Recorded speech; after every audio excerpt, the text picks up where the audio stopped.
ፋና በተለይ በማህበራዊ ድረገጽ አጠቃቀሙ እንዲሁም ደግሞ ዜናን እጅግ በፈጠነ ሁኔታ መረጃን እጅግ በፈጠነ ሁኔታ ወደ ተመልካቾች እንዲሁም ደግሞ ወደ ተከታዮቹ በማድረስ የሚታወቅ ነው። በተለይ ደግሞ በፌስቡክ ገጹ ላይ በርካታ ተከታዮችም አሉት። ለነዚህ ተከታዮቹ እጅግ በፈጠነ ሁኔታ ነው መረጃዎችን ለተመልካቾች የሚያደርሰውና በትናንትናው ዕለትም አንድ የውቅና መርሃ ግብር ተካሂዶ ነበር። እዛ የውቅና መርሃ ግብር ላይ የፋና ሚዲያ ኮርፖሬሽን በማህበራዊ ሚዲያ ዘርፍ ተደራሽነትን ለማሳደግ ትኩረት ሰጥቶ እየሰራ መሆኑን የጠቅላይ ሚኒስትሩ የማህበራዊ ጉዳዮች አማካሪ ሚኒስትርና የተቋሙ የቦርድ ሰብሳቢ መዋዘ ጥበባት ዲያቆን ዳንኤል ክብረት ተናግረዋል።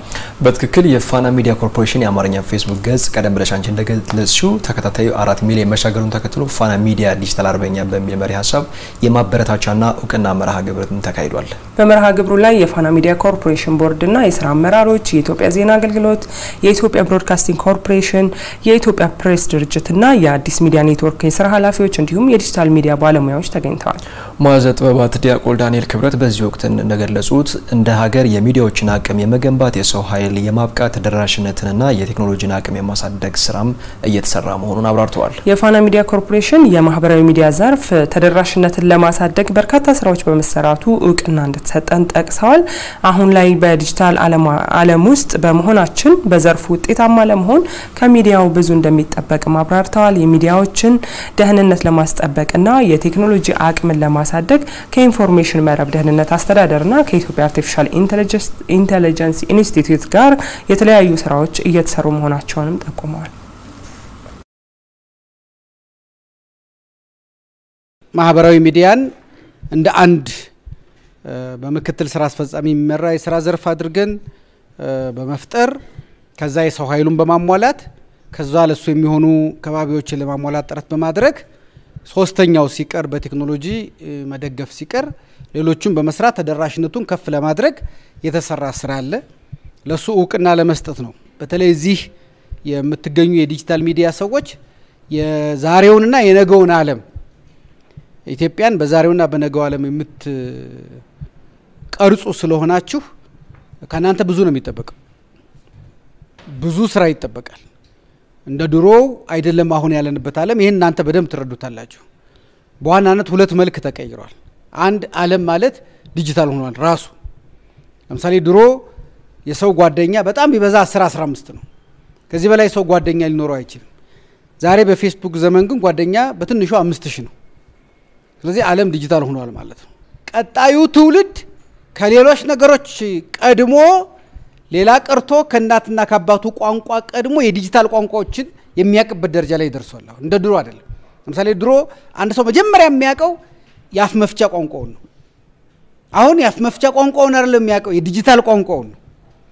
ለምን ገና ቋንቋ ከሚማርበት እድሜው በፊት ስልክ ያገኛል። አንድ ጻልሽ ቋንቋ ከሚማርበት እድሜው በፊት ቴሌቪዥን ያገኛል። ቋንቋ ከሚማርበት እድሜው በፊት ታብሌት ያገኛል በአካባቢው።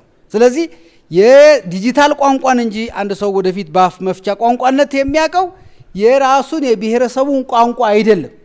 እና ምናልባት የዲጂታል ዓለሙ በጣም እየተስፋፋ ሲሄድ ይሄ አሁን በጣም ምንከራከርበት የኔ አካባቢ ቋንቋ ምንለው በሙሉ ጠፍቶ የዲጂታል ቋንቋ ዋና አፍ መፍቻ ቋንቋችን ሆኖ ያኛው ሁለተኛ ቋንቋችን የሚሆንበት ዘመን ሩቅ አይደለም።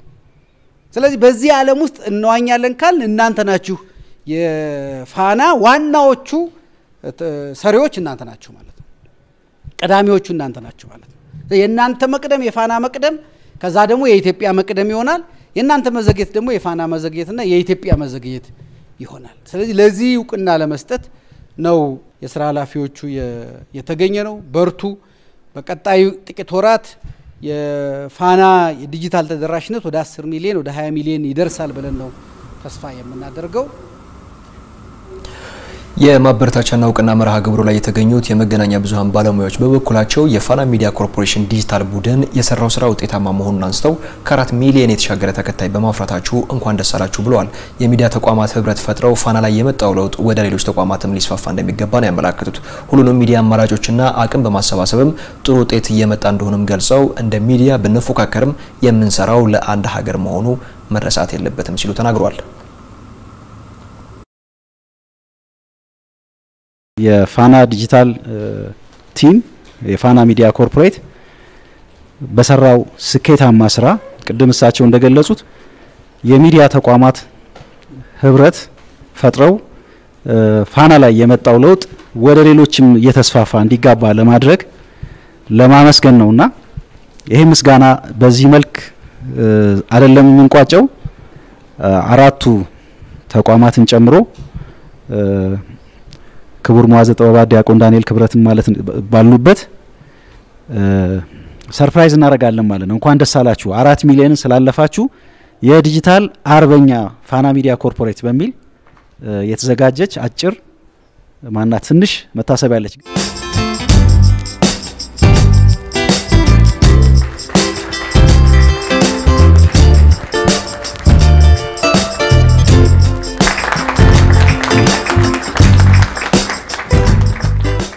በዚህ ደረጃ አድርጎና ለውጤት በቅቶ ማየት በጣም የሚያስደስት ነገር ነው። ስራው ደግሞ ለግል የሚሰራ አይደለም። ስራው ለሆነ ተርታ ነገር የሚሰራ አይደለም። ከዛ ይልቅ ለሀገር የሚሰራ ስለ ኢትዮጵያ የሚሰራ ስለሆነ ለዚህ ውጤት ለዚህ ድል ስለበቃችሁ ለአርበኝነታችሁ ራሳችሁን በድጋሚ አመስግኑት። ኮንቴንት በአንድ ሞኖፖሊ በብሮድካስት ወይም በህትመት ሚዲያ ወይ በሬዲዮ በእንደዛ ነበር ሴት የሚደረገው የአንድ ሀገር አጀንዳ የአንድ ሀገር መረጃ የአንድ ሀገር ነባራዊ ሁኔታ የሚበየነው በሚዲያ ነበረ እና አሁን በግለሰብ ተነጥቆ የነበረው ለማስመለስ እንቅስቃሴ ያደረግን ነው። ያ እንቅስቃሴ ውጤት ያፈራ መሆኑን እያየን ነው። በአጭር ጊዜ ውስጥ አንዱ ፋና ነው።